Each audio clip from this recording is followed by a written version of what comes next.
There you are. Good, good. Can you hear me? I can hear you. Let me see where our buddy Ray Carroll's at. Okay, perfect. What's up, dude? Steve, how are you? Marcus, how are you doing? I'm good. Good to see you. It's always a pleasure to see you guys. Yeah. Hope all is well. Oh, for sure. Have you guys been up to the school lately? Just came back. Got Last my week. teacher appreciation goodie bag today. Wow, that's nice. Yeah. Our principal and his staff invited everyone to come do a drive-by. And they gave out a bunch of goodies to everyone, you know, in appreciation That's nice. for, you know, everything that's going on. Yeah, we went back last week to hand back basketball stuff from the lockers. So I don't know if y'all have already done that or not, but That's scheduled next week. yeah. Yeah. We did it this morning. Kind of let them in one by one, go to the locker, get your stuff. Did you get a quick workout in while you were you know, pitching towels? Thought about it. I walked in and I saw that our gyms were waxed and they got them all done. So it looked so pretty in there. I didn't want to mess anything up. Yeah. Oh, no. So Cowboy. Cowboys, baby. We'll get this started if y'all are ready to go. Coach Sylestine, I don't know if you've seen any Yes, of sir. the codes and how it works, but just to break it down real quick, I just feel like coaches, our profession, do a wonderful job. I think we have a great fraternity here in San Antonio and in Texas of coaches that have the ability to connect with people and connect with kids and change lives. And so I just want to get to know about these people as much as possible and kind of get the word out. So we're not going to really talk much X's and O's, more so about your story and how you connect with kids and those types of things. Great. And this is actually episode number 10. You guys get the big number 10, so I appreciate your time. 1-0. You got the two oldest guys for number 10 or what? I got the two vets. I got the two veterans. So we got Ray Carroll from South San and Coach Steve Sylestine from Clark High School. Thank you guys again for joining me. Let's talk a little Thanks bit for having us. Oh, no problem, buddy. This lockdown, this COVID lockdown, how are you guys maintaining? What are y'all doing to stay busy, stay sane, that kind of thing? Go ahead, Ray. Yeah, first of all, thank you, Marcus, for this opportunity. I've enjoyed watching your other conversations with coaches throughout Texas. I think you're doing a spectacular job with this. Thank you. Back to your question, you know, I'm working mind, body, and soul. Given our circumstances with us not being able to be back at school or work with our guys or you know, teach class, we have a lot of dead time at home. So I'm getting my rest, which is well needed. I haven't felt this fresh probably since high school. Nice. And working on my body, been working out. In addition to getting my rest, running every day, I joined a online run club, and that's been pretty motivating, you know, to get out of the house and get your exercise in. I challenged our players. I told them, I said, I better not come back in better shape than you. So that's been fun to do. And it's just got to a point where I've had to take a deep breath and just kind of bring everything in with everything that's happened. It certainly makes you appreciate everyone that you have in your family and everyone that you're associated with. It makes you appreciate the things that you have, and given the circumstances when a good majority of people have lost everything that they've worked so hard for. Mm-hmm. And, you know, because on any given moment, it could happen and you could end up losing everything. So I like to cherish all the opportunities and working on myself to try to make myself a better person, and reflecting on the things that have happened in my life, and excited for the opportunity to return. Awesome. That's great stuff, Ray. What about you, Coach Sylestine? I'm just trying to stay active, working out some, getting outside some. I tell you what's been really neat, probably the same for you guys and all of us, is just being able to talk to guys from, or not necessarily that you played ball with, but you went to school with. Maybe, us guys, I mean, we can not talk to somebody for 5 years and then get on the phone and then we're best of friends and we remember the good times. It's been incredible, the people that we've been able to connect with, and coaches and teammates and schoolmates, family members through this. Is all of us checking on each other. To me, that's been the neatest thing. And I'm like everybody else, just dying to get into the gym and work with our guys. I mean, that's why we're doing what we're doing, even if we are great classroom teachers. But so anyway, just trying to stay active and staying connected with everybody. So good deal. Let's talk a little bit about childhood. We don't have to go too deep into it, but where'd you grow up? What was your childhood like? And we'll get into your coaching journey after that. Go, Steve. Okay, well, I'm telling you what, I could not have a better upbringing in childhood, because my mom and dad were teachers. My mother was an elementary school teacher for 38 years, and my dad was a coach. So I actually grew up in the gym. My best memories are traveling with my dad's team. He worked his way up in the Clear Creek ISD, at Webster Intermediate, Clear Creek High School as a sophomore coach, sophomore football, sophomore basketball. When Clear Creek and Clear Lake split in '72, he went to Clear Lake with Bill Kruger to be the assistant. So I went to Clear Lake. So he was a JV coach for 17 or 18 years at Lake. Then when Clear Brook opened, my dad got the job when he was like 56 years old, and coached there at Brook for about 7 years. So I just was able to grow up in the gym when I got old enough to drive. I had keys to the gym at any time. So that was a great experience. So it was neat having mom and dad that were in education. And my dad just passed this past December, but they got TRS, and that's what they've had not just survived with, but have prospered with and flourished with in their retirement over the years through TRS. And so it's really, really been a neat deal. And then got to go to A&M and play there for 4 years under Shelby Metcalf, and it was a great experience. And then from there, got into high school coaching and coached at Killeen Ellison for 2 years when I was 25 years old as a head coach. Wow. So the only thing I had on those guys is I could outplay them a little bit when I was still young. So you guys know how that is. Marcus, you're still into that, I bet. But yeah, for sure. But you can get their attention a little bit when you're a young coach at being a pretty good player. So anyway, and we can go into the coaching part of it later. But that's how I was brought up, and it was a great experience. Coach Carroll. Well, I grew up a military brat.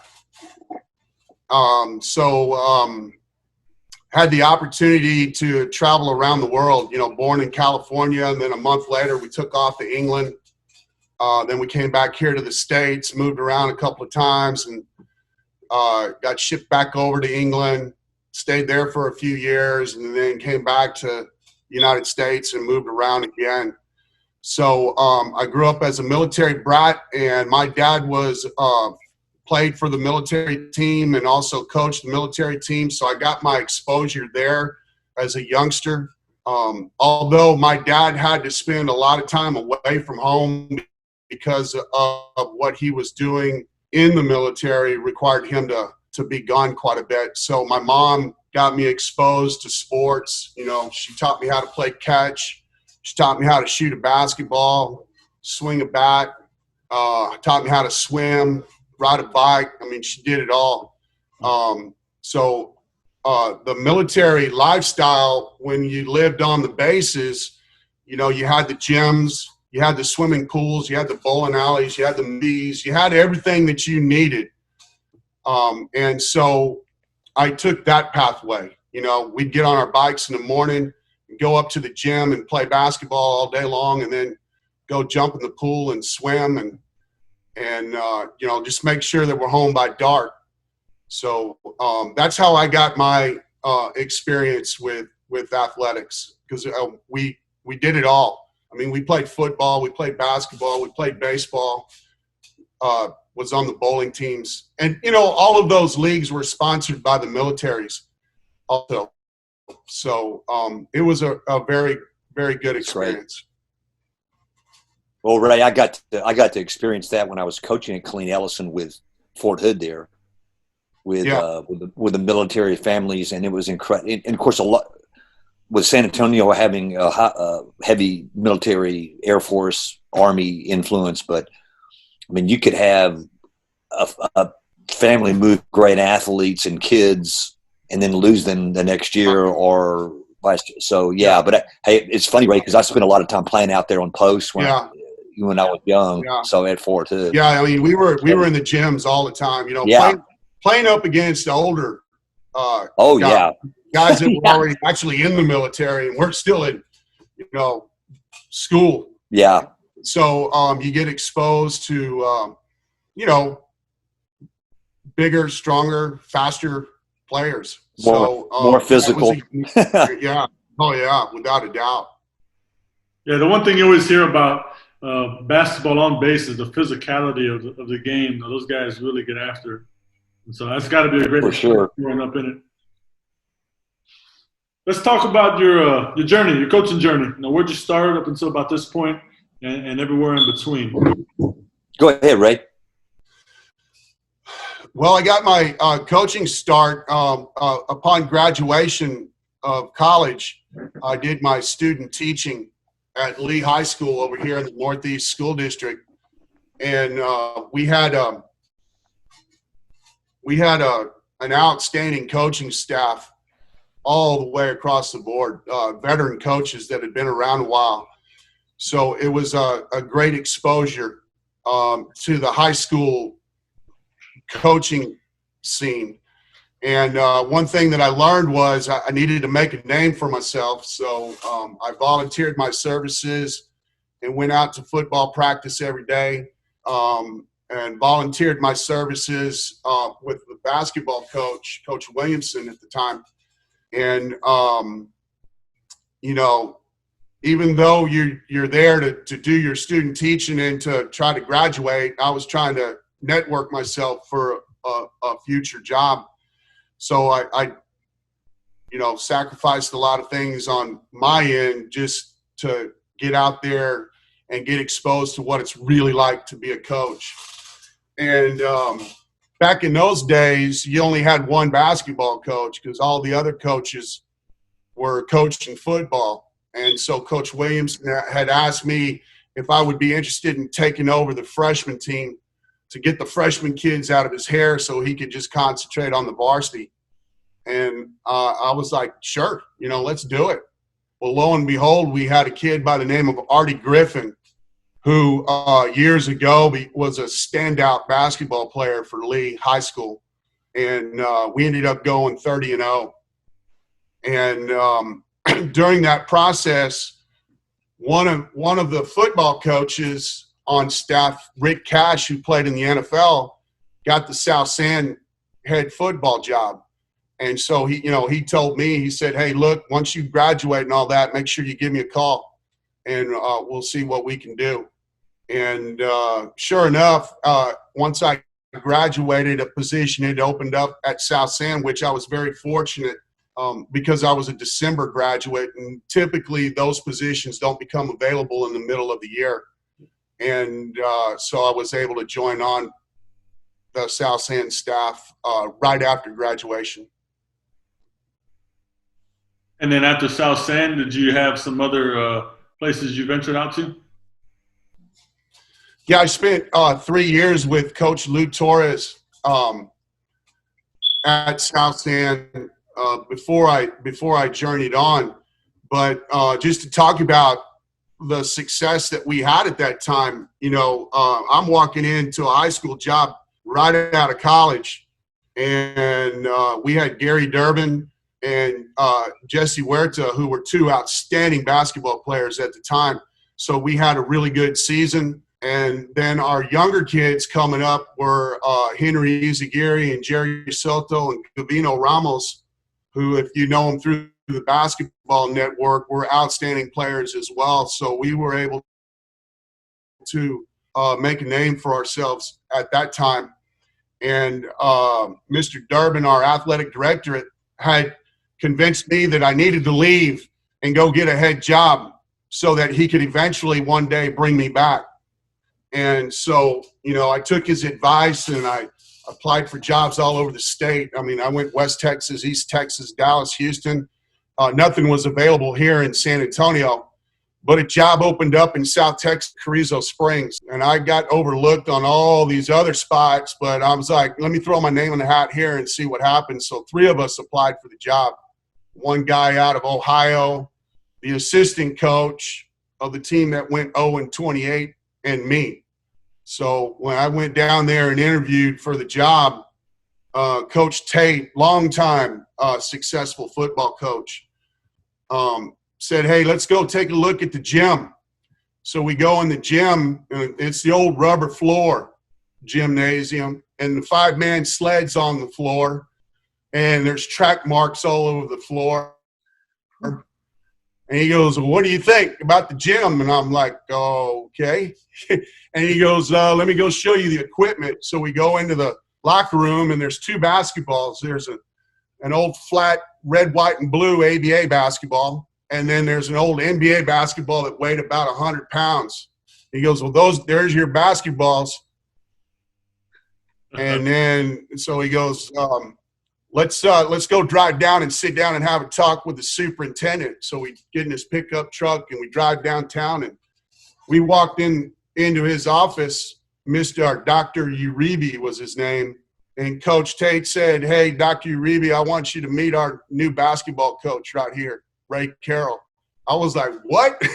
I mean, he didn't even ask, or, it was just like a done deal.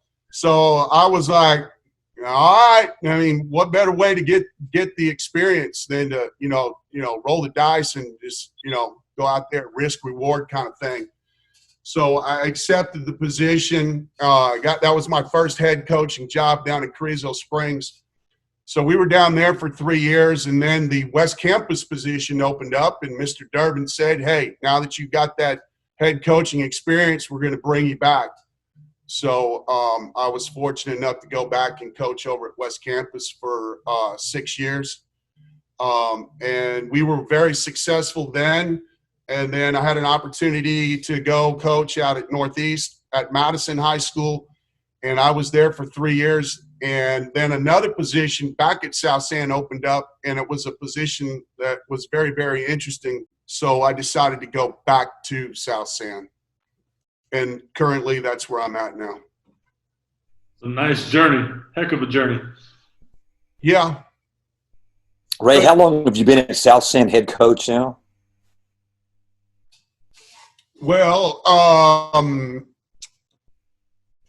if you include West Campus, which is also an extension of South San, I have been with South San 27 years total between the two. Gotcha. What about overall coaching experience? How many years have you been coaching? 33. 33. Yeah. What's your story look like, Coach Sylestine? Well, going back, I told you I graduated from A&M in '80, played ball there, made a lot of great connections, and it was with the legendary Coach Metcalf. And so I went to graduate school about a year and a half after that, and then left, went to Katie Taylor for a semester as an assistant, the spring semester. And then Coach Metcalf helped me get a job at Killeen Ellison when I was 25. So I went to Killeen Ellison and coached as a head coach there for 2 years. Had some good teams. Got to play against Larry Brown at Bryan High, who won consecutive state championships. They were in our district. It was Killeen, Ellison, Coppers Cove, Temple, where Kirby coached against Kirby Johnson at Temple High before he went to Temple JC. Larry Brown at Bryan High. There was one more I can't remember. Anyway, so that was a trial by fire. I was way out of my league on that deal. I'll tell you that much. I left there, went to John Marshall in San Antonio. Y'all probably didn't even know that. I was a head coach at Marshall for 1 year, 85, 86. Was young, still wanted to get into college, so I went from there. I had known Gene Iba since I'm from the Houston area, so I'd known him when he was at Houston Baptist, so he hired me at Baylor. Funny story, guys. I was a low man on the totem pole, but here's the staff at Baylor. These were small staffs, Division I at that time, but Gene Iba was the head coach.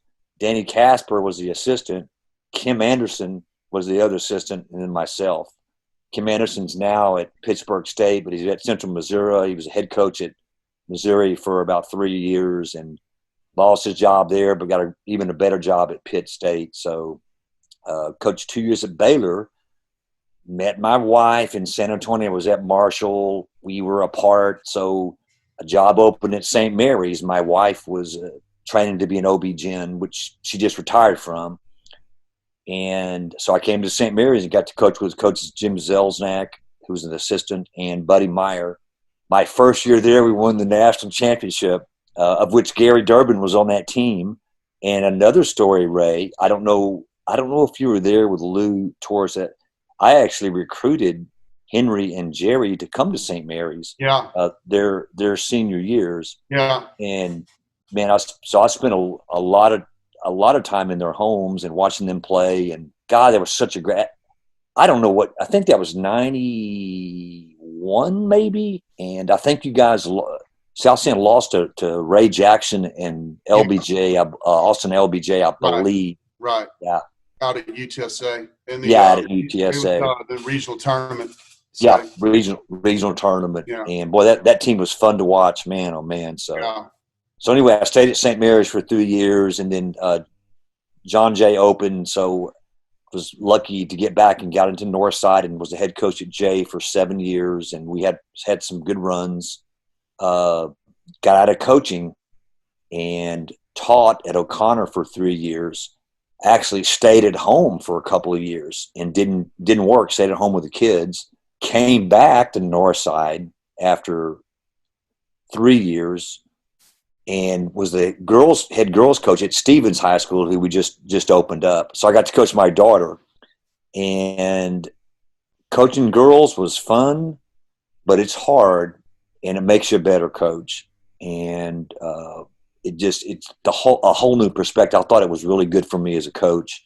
And then when Kevin Hamilton left Northside to go to the athletic office, I went to Clark, and this will be my 12th year at Clark as a head coach. So that's the story, man. I got to work with some great, just like you, Ray, and Mark, got to work with some great people. And gosh dogging, my influences, were here's the influences I had.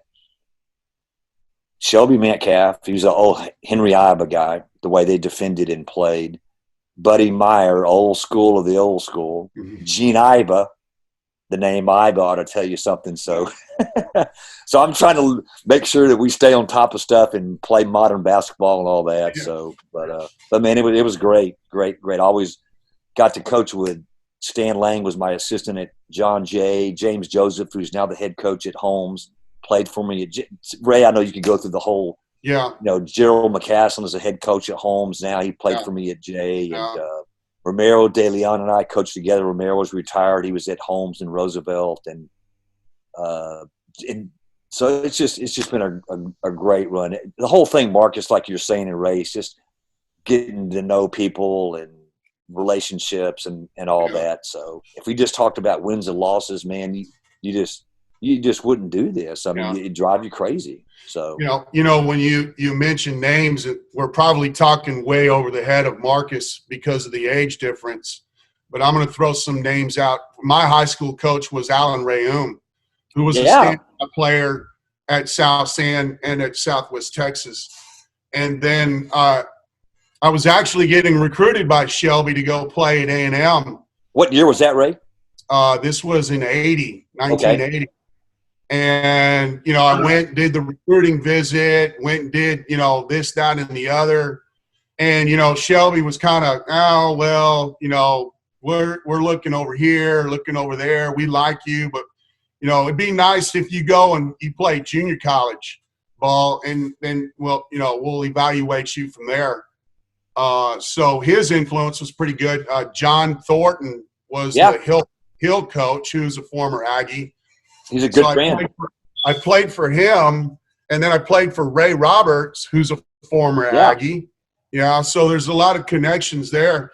And then after Hill College, I decided to go down to Southwest Texas State, and Bob Derryberry was the head coach there. Billy Clyde Gillespie was our student manager at that time, or a GA, later became the Kentucky head coach. And then, of course, so, those are some pretty big names of basketball right there. Yeah.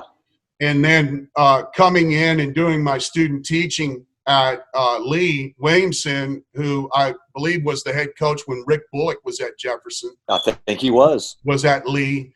And his assistant was Bruce Meller, who was a professional baseball player and college basketball standout at Adams State, who later became the head coach at Lee. Yeah. And then, of course, upon graduation, getting a job with Lou Torres, who's got a scroll full of basketball tradition as well. So I've been able to surround myself with some really good people and guiding me in the direction to where I'm at now. Those are all great mentors. And I know some of them are before my time. Like you said, 1980, Ray, I wasn't alive yet. Yeah, I know. Put that in perspective. Yeah, you'll have to get on your computer and Google all the highlights from then and look at all the newspaper articles. But it sounds like you guys are pretty lucky to have those kind of influences in your life. Those are some powerful influences. Yeah. Coach Sylestine, how many years total in the coaching business have you been in? This will be going into 30s. It's 36 of coaching, including college. There's 5 years in college coaching there too. So, and a couple years as an assistant. So, and the 4 years on the girls' side at Stevens, which was a lot of fun. So super fun coaching daughter. You got about 36 years on you and 33 in Reyes. So from the time you started to this point, what are some of the biggest changes you've seen in the profession that stand out, come to mind? Ray, you have anything, and then I'll follow up. Or yeah, I think the biggest change, which is a good change, is the exposure to high school basketball in the state of Texas. I know when I was coming up as a high school player, the word amongst colleges outside of Texas was, we're not going to recruit Texas.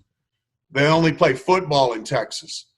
So we had very little basketball exposure in the state.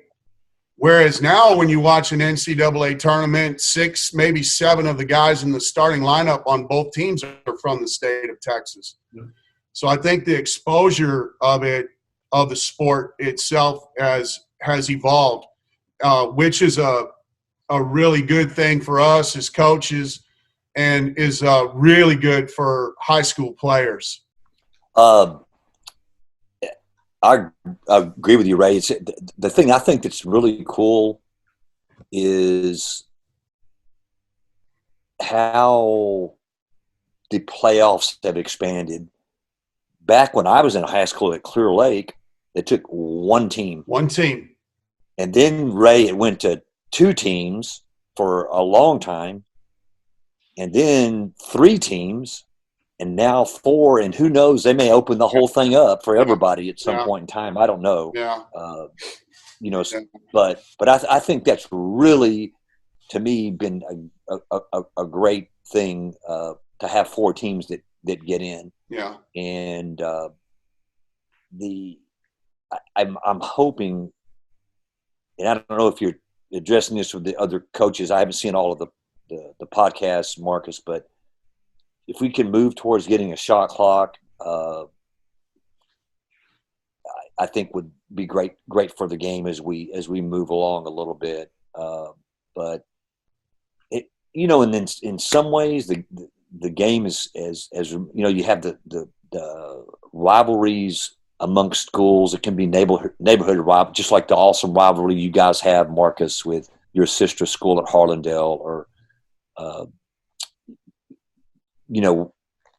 those type of rivalries I think are just so neat, and they kind of like continue year on year, even though we have had a proliferation of schools in San Antonio, Houston area, Dallas, or wherever. So just like I was going back, you can, like when Killeen High and Ellison play in Killeen, that's still a big, a big game. So the high school rivalries are always, they've maintained and are still really neat. I'd like to jump back into what Steve was saying. I think rule changes have been good for this game of basketball. I know when Steve and I played, there was no three-point shot. Everything was a two-point conversion. We were not allowed to go to any summer camps or play in any summer leagues. Anything and everything that you were going to do to get yourself better was you had to do it on your own.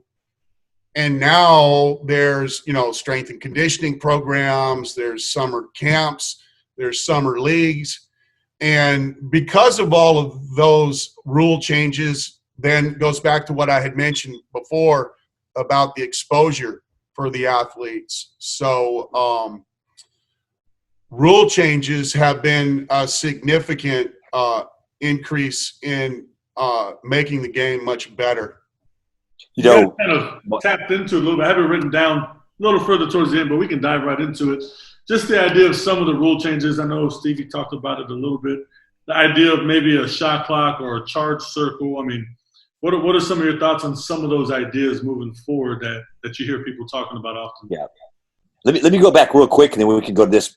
You remember, Ray, when we had Summer League, Marcus, there was a rule you only could have 3 players per team playing. So we'd meet. John Hunt ran this, and he just passed away. He's a great guy for basketball. But we'd go meet at a local meeting area in May, and we would put our guys on teams. Like it could be 3 Clark players, 3 South End players, 2 players from McCullum, 2 players from Harlandale, 2 players from O'Connor or whatever. It was just because that was the rule. You could not have 3 players per team. So it was highly legislated. So anyway, go ahead, Ray. Even with that rule, though, that was a big change because, Steve, when you and I played, we weren't allowed to go to camps at all. No. Or you could not play in a summer league at all. Yeah, there's some players took it to court. And that was like probably in the early phases of our coaching career when they had loosened up the summer rules. Yeah, crazy. Yeah. And, another thing going way back when, if you looked at girls basketball when Steve and I played, it was a half-court game. It was 3-on-3. Really? Guards and forwards. Guards and forwards, and you either played defense or you played offense. Yeah. And you dribble up the half court, then you'd pass it over to the other 3, and then they'd go play 3-on-3 on that end. So if you were a guard, you never got to shoot, man. You're either a defensive player or you were an offensive player. That's crazy. So the rule changes for the females also has helped the game overall. I'll talk. Marcus, were you asking about the shot clock and the charge circle? Or I just think it would be a great thing for our game. And it's interesting now because we're talking to Ray, who's, South San, you're known for long possessions and stuff like that. But that doesn't mean you're not going to shoot the ball if you're open early. Same thing with us at Clark or wherever. But what I think about it is I think it would make the game better at the end of close games. Say we had a 30-second shot clock. to me, say you have a lead with 1:15 left to go, 1 or 2 point lead. So most of us, we're going to hold the ball and get fouled. Well, and then if you're on defense, you're probably going to have to come out and trap and try to play high risk basketball so you can get the ball back. But if you're up 2 with 1:15 and we have a shot clock, well, you're going to have to run some darn good offense, aren't you? Yeah. To get a bucket and to get a great shot. And by the same token, defensively, you can play great defense without playing high risk defense, knowing that if you can get a stop here, you'll get the ball back. And to me, I don't know if you guys remember, several years ago, and there was a team from Dallas, highly, highly athletic. They held the ball. The score was in the 30s or 40s.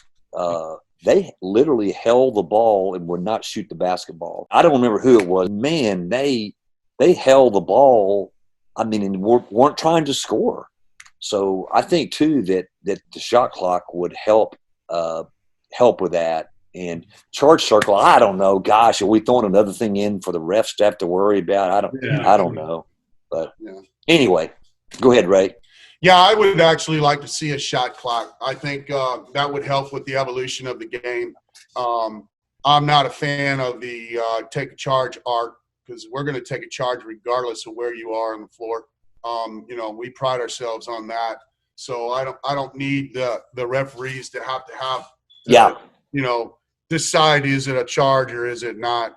Yeah. Let's take some of the decision making out of them. Well, it's adding another factor to it. Not only is it a charge or block, but did it happen, outside of the circle? So yeah, and exactly. And we're not able to go back to the monitor and make the decision like in college and the pros. So that would mean that we would have to let that decision be made in the actual action of the event. And so I'm not a fan of that. But, yes, I would like to see a shot clock. We kind of have that shot clock mentality already. Obviously we're not trying to, set any scoring records. But we play at a pace at what's successful for us, for our guys. And our objective is to control the tempo and control the flow to give ourselves an opportunity to win the game. Sure. And rather than just run down the floor and just jack it up, we're programmed. Yeah.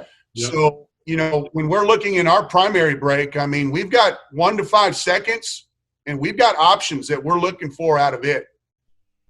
And then anywhere between 5 and 14, we have another set of options that we're looking for out of it as well. Whereas now we don't have to. We're going to get set now, and we're going to try to execute our offense to look for the next best shot. But we're not in a rush because the rules don't dictate that we have to shoot it. I think everyone would adjust to the shot clock, no matter what your pace of play. Obviously, we all try to.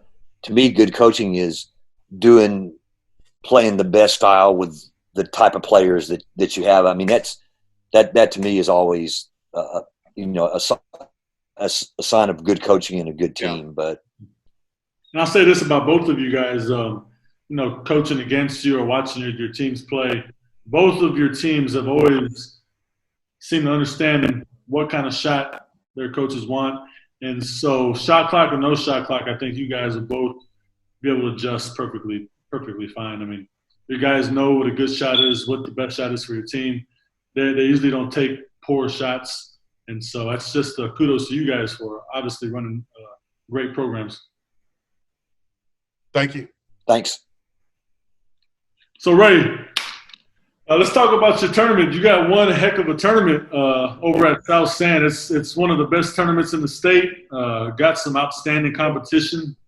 Let's just talk about that a little bit, about the types of teams that you've brought in over the past few years and the level of competition.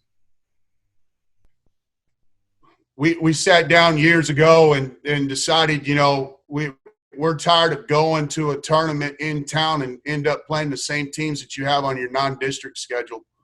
So we wanted to give some excitement to our tournament.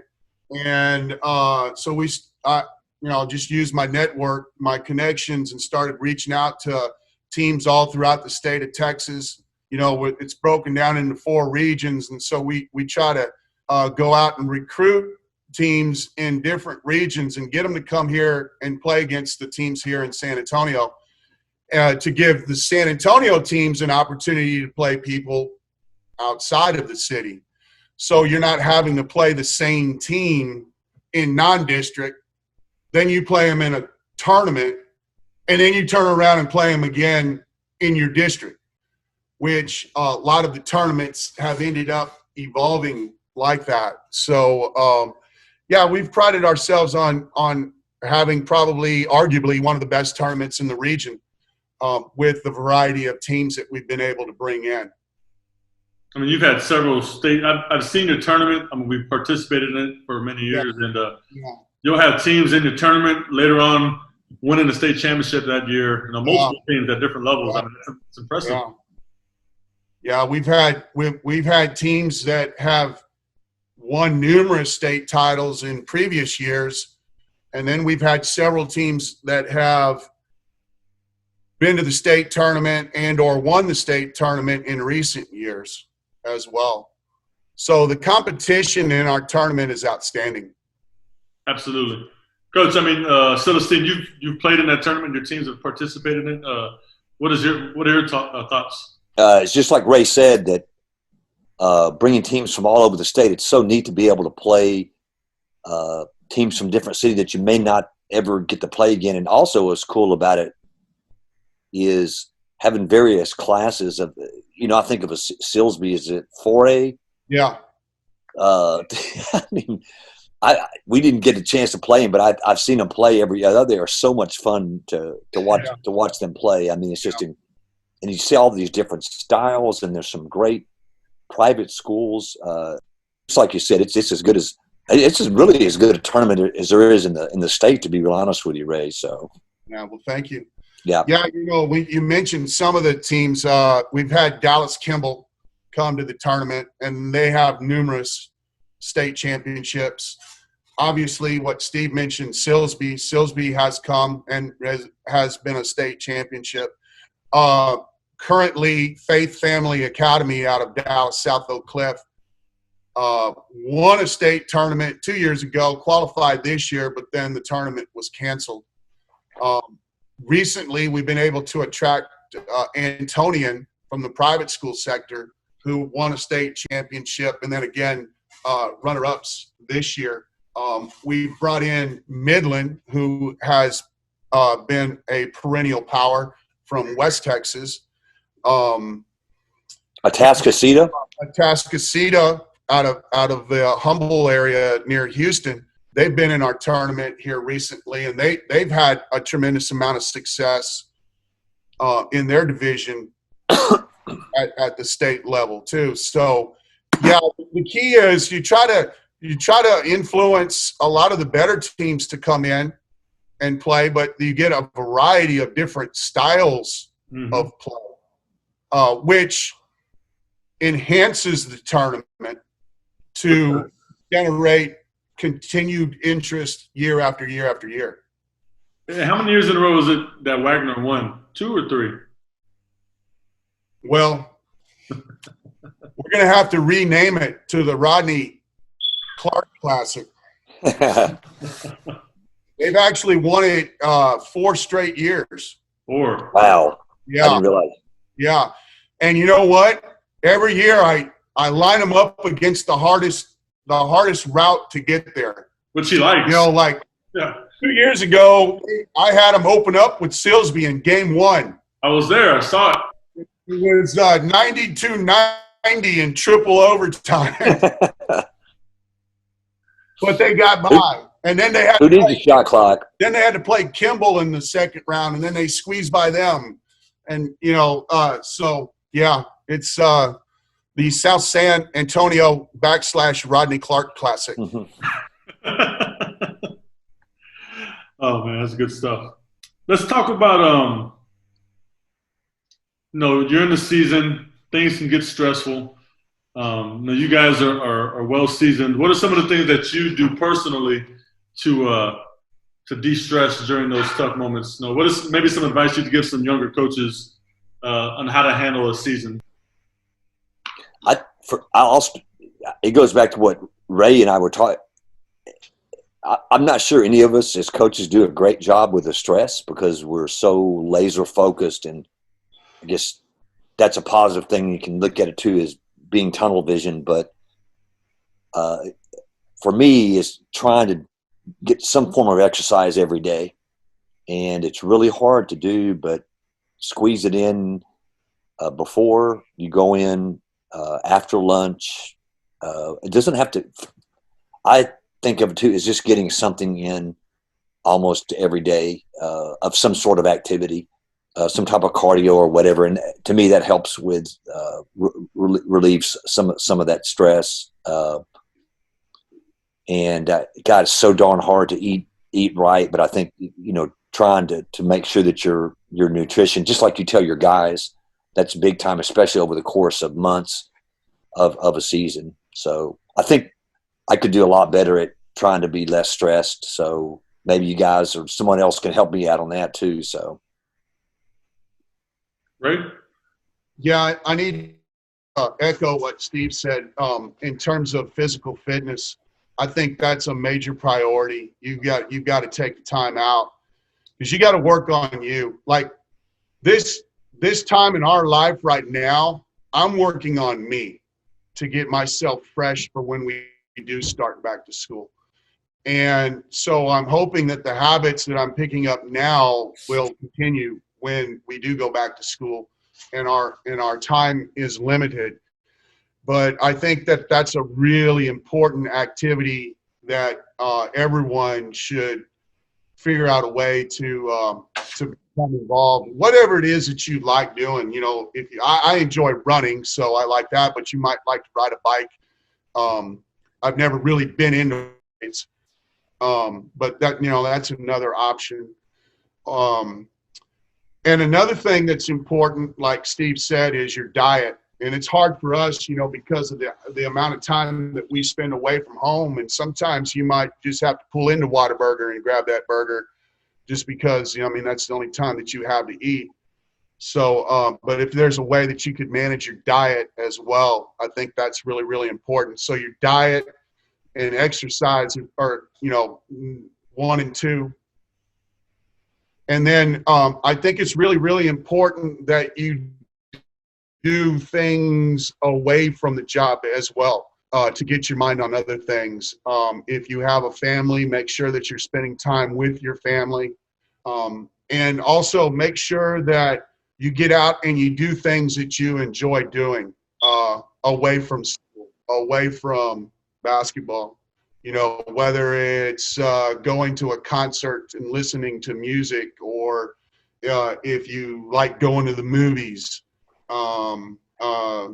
things like that. Try to. I guess the key word is balance. You got to find the right balance. Yeah, that's great. I know too. It's Marcus. I know you guys have kiddos or not, but oh my gosh, our kids are all grown and out of the house, and I assume you're the same way, Ray. But that throws a whole nother dimension in to balance, like you said, balancing that your children with your wife, and gosh, dog, it's tough balancing act for sure.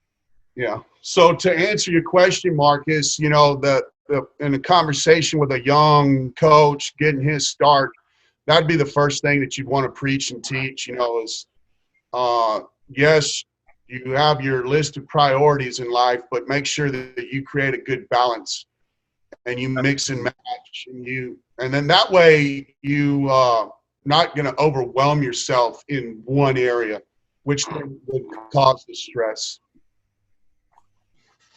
That's all great stuff. I mean, I agree with everything that you guys said as far as the exercise and the diet, especially, and then getting away. Sometimes I feel like just stepping away, even coming home, spending time with the family, having dinner, watching a movie with them, even on the couch.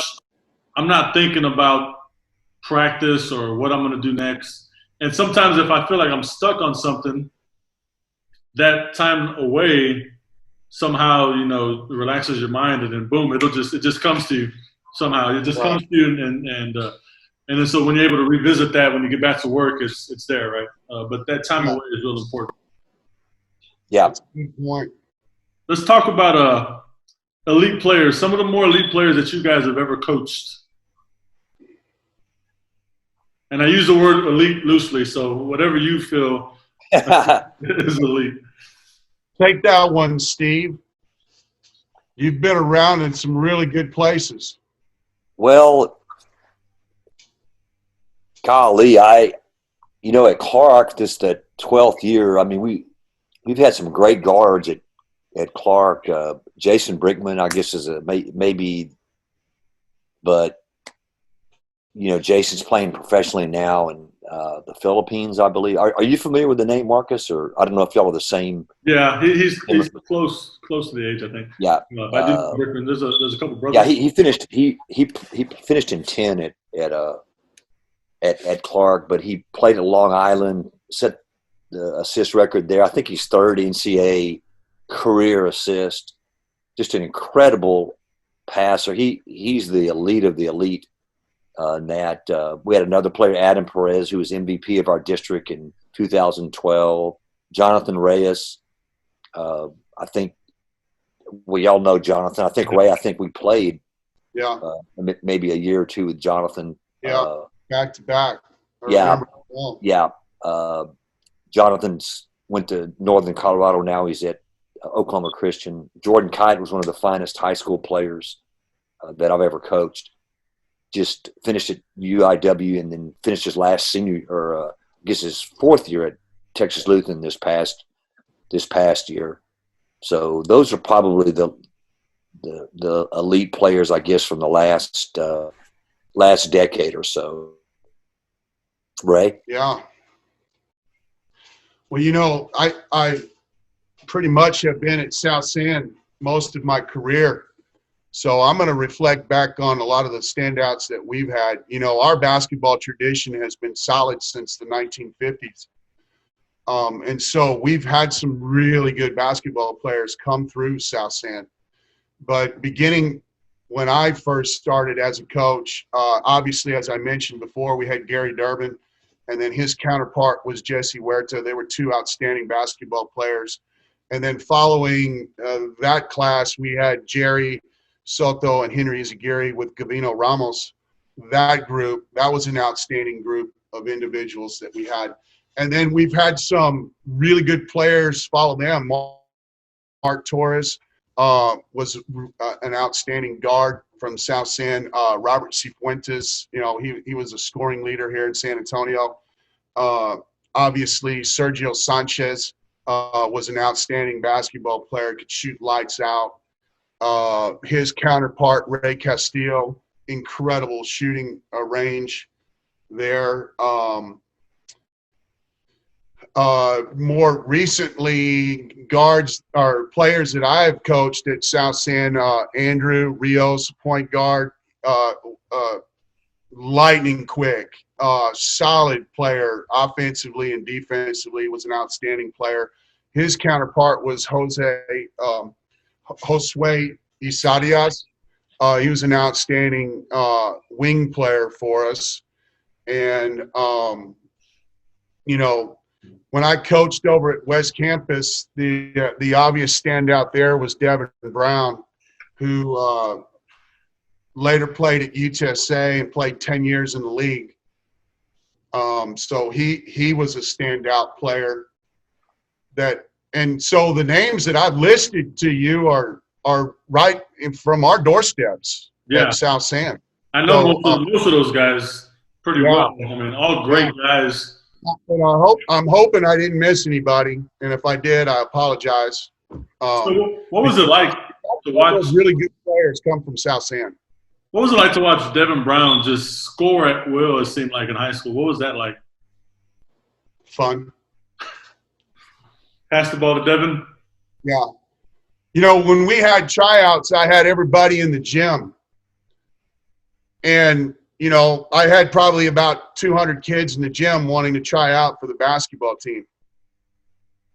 So I said this, all right,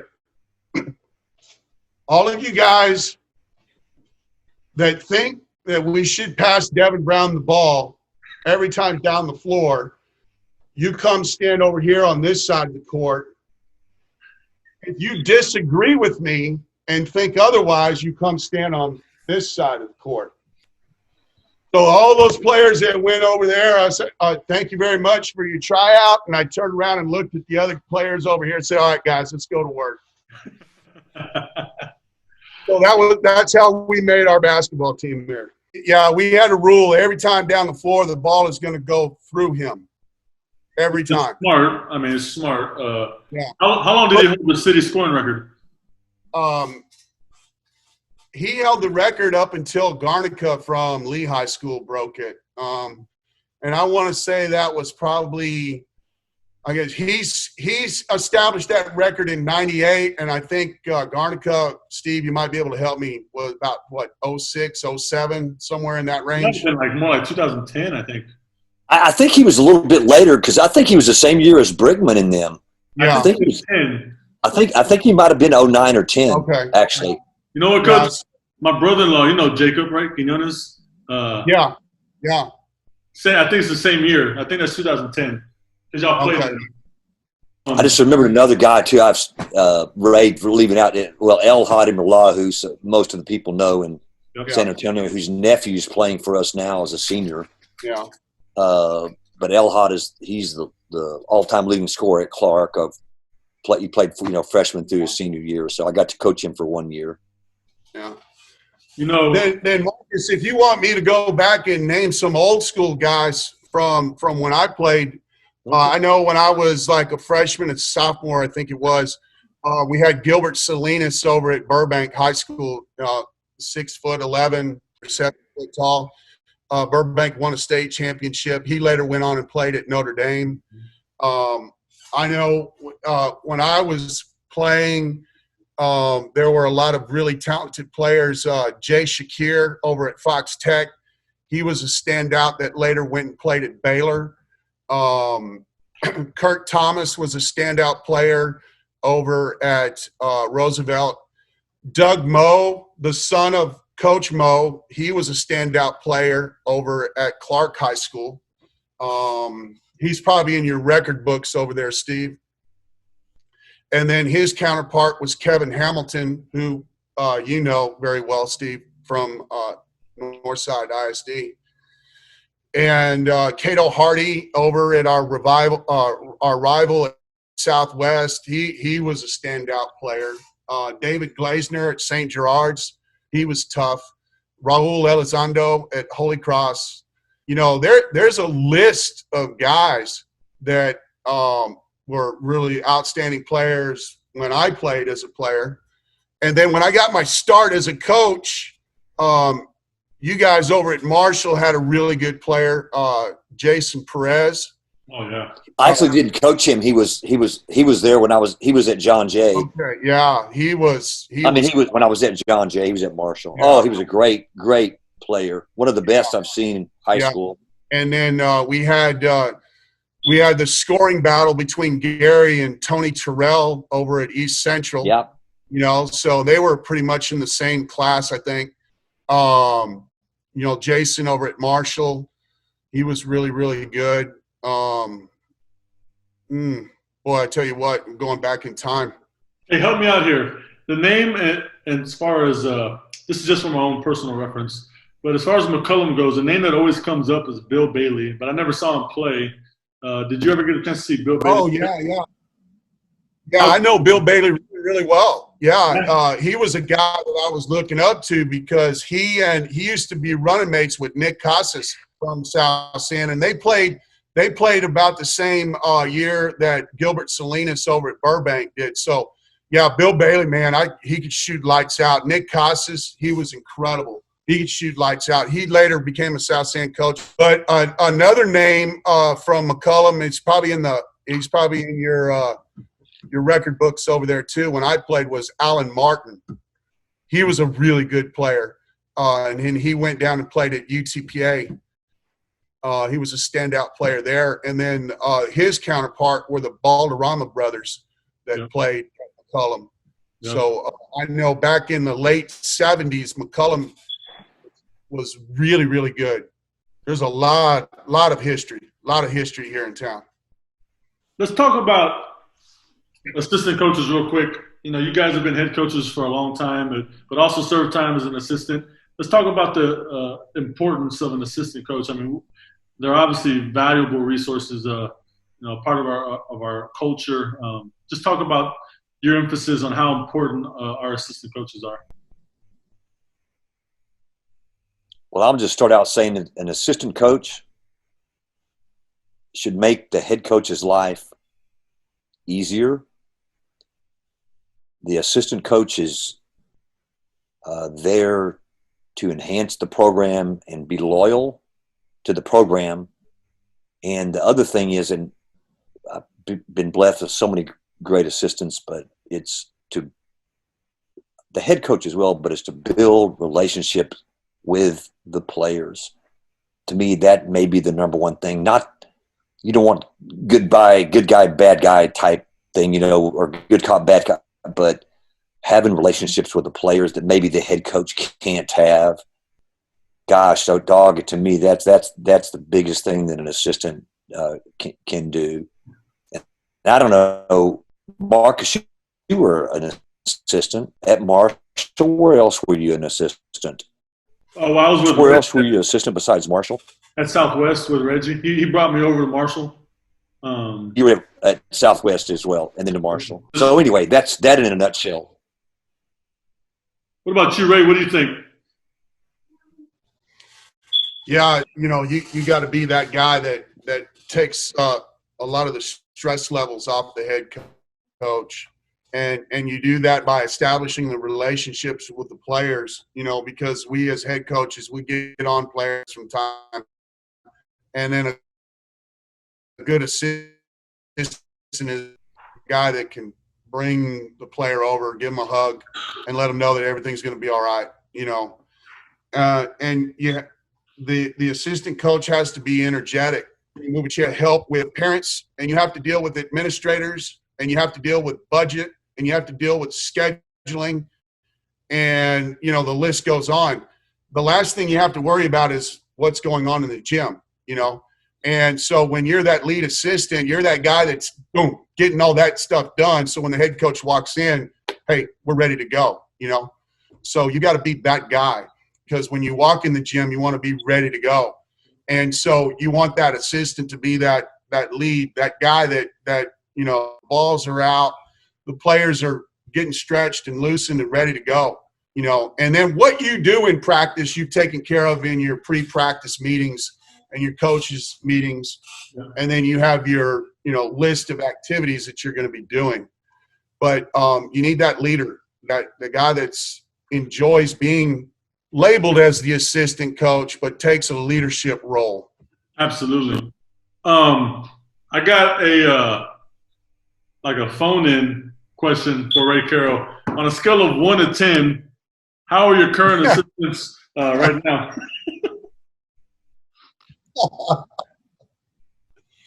Well, it depends. If he stays with me, he's a 10. If he decides on another journey, I don't know. Might have to revisit it. Marcus, also too, going back to your assistants, it can be a difficult job. We've all been assistants, and the assistants need to know that when they are pursuing a head job, that we as the head coach are there for them and are going to promote them for the head job and respect. If they want to leave and pursue a head job, that we're going to do everything we can to help them get that job. And I think that's something that's the two-way street there. And that's something that our assistants have to know, that we've for them for that. So absolutely, I agree. If they're going to make our jobs easier, then we're going to help them be a head coach. For sure. Marcus. Yep. I would like to give a shout out to a list of assistant coaches that I have had, because they certainly have been and played an enormous role in our programs, and deserve a lot of the credit for the success that we've had. When I got my start over at West Campus, I had Randy Evans as an assistant. He was my head coach. Later became your head coach. Yeah. And then again, two of my former players came on. Jerry Soto I coached him in high school, but also he was an assistant for me, who later became the McCollum head coach as well. Then I had Henry Izagiri, who played for me, assisted with me, and then later became the Edison head basketball coach. And now both Jerry and Henry are in the administrative categories of education. Jerry is now your superintendent, yes, and Henry is an associate superintendent at Southside. So they have gone on and done extremely well for themselves. Yep. And then another top assistant that I had was Richard Cardenas, who, by the way, got his start at McCollum and then came to me as an assistant, and he was my assistant when we had Devin, and we went on our little run. And then when I left, he became the head coach, and he was the head coach at West Campus for 10 years and took him to the state tournament. And he was an outstanding assistant coach. And then when I was at Madison High School, I had Brian Rout, who was with me for 2 years, and then he went to Round Rock Stony Point as a head coach. And now being at South San, I had a young assistant coach by the name of Darnell Hill, who is the top assistant at Atascocita right now, and he's ready to become a head coach at this point in time, and he'll make an exceptional coach when he does get that opportunity. And then I had Quentin Mason as an assistant coach, who's now the head coach at Brenham High School in Brenham, Texas. And my current assistant right now, Casey Garcia, like Steve said, we want them to be our guy, but when it's time for them to journey on, we also need to be that support factor to help them get a head coaching position. Absolutely. So, and the same thing with Casey. He's ready. He's good to go. He's been with me 4 years now. Each year I've given him more and more to do, and he's taken on that role, and he's ready. He told me, he said, you got to ask Ray. Coach Sylestine. Yeah, that's why I said, in case you didn't know, Coach Sylestine. Yeah. That's why I said if he stays, he's a 10. If he leaves, he's a 1. My cousin called me and said, hey, you got to ask Ray how his assistants are on a scale of 1 to 10 right now. I said, oh, I've had a lot of good, really good people work with me as assistant coaches, and they've certainly been the key factor to all of the success that we've been able to have. Absolutely.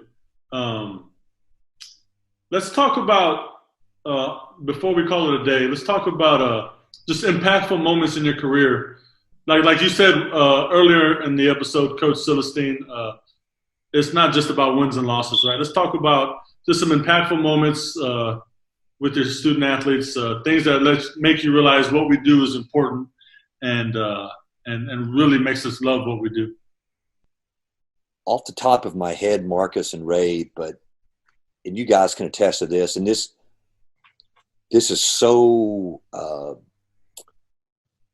sincere and true for all of us coaches. The best thing that can ever happen to you is when ex-players come back and visit. Yeah. It can be from last year's team. It can be 20 years ago. It can be 30 years ago for Ray and I or older coaches. But that never – whoever that is, what's really neat is it can be a guy that didn't play much at all, or it can be a guy that was an all-state player. But when they come back to visit, especially when you're at practice or at a game, that's the most meaningful thing. And it seems like a little thing, but anytime a player comes back, it means so much. Here's the current players that are there too. I've had players comment on that all the time. And what's the best is when it's completely unannounced, and they show up.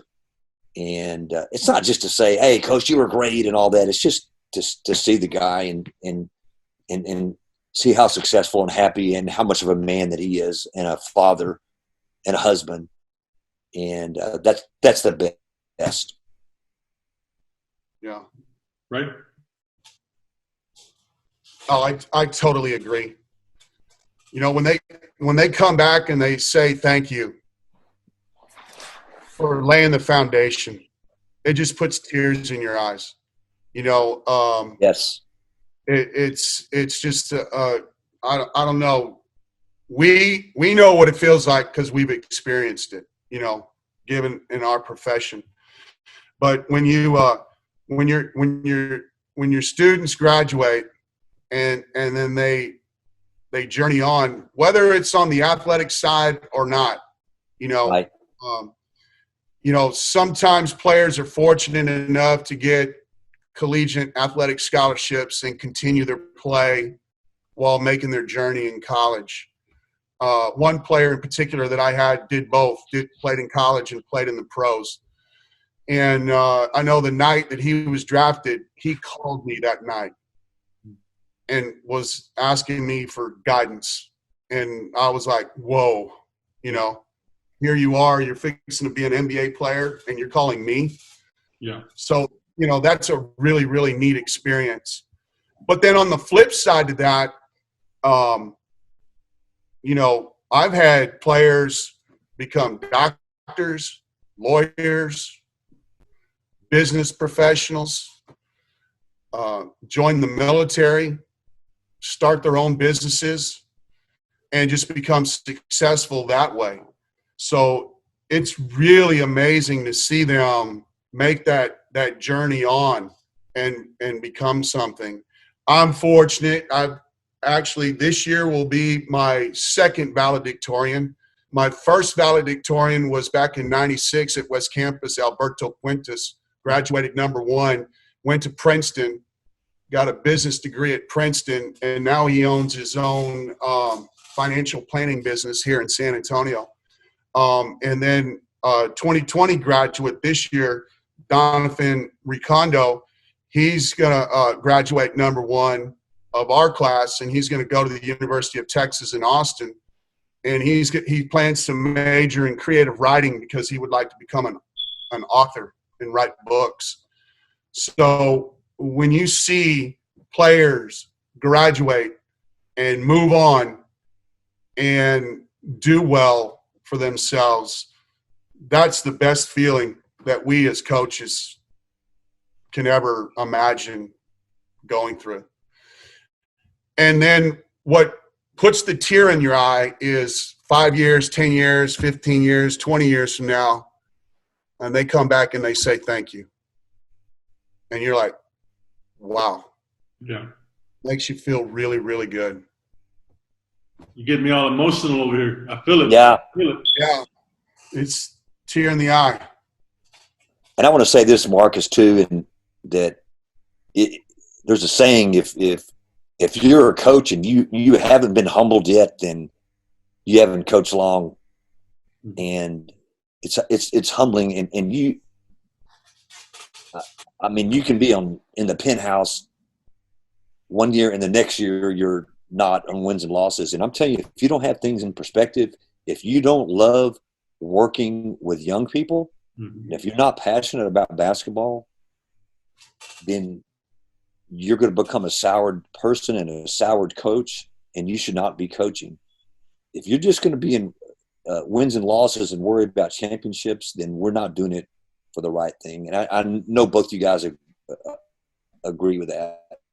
But I'm telling you, if you're just in it for the wins and the losses, then you're not going to last very long and you're going to be miserable.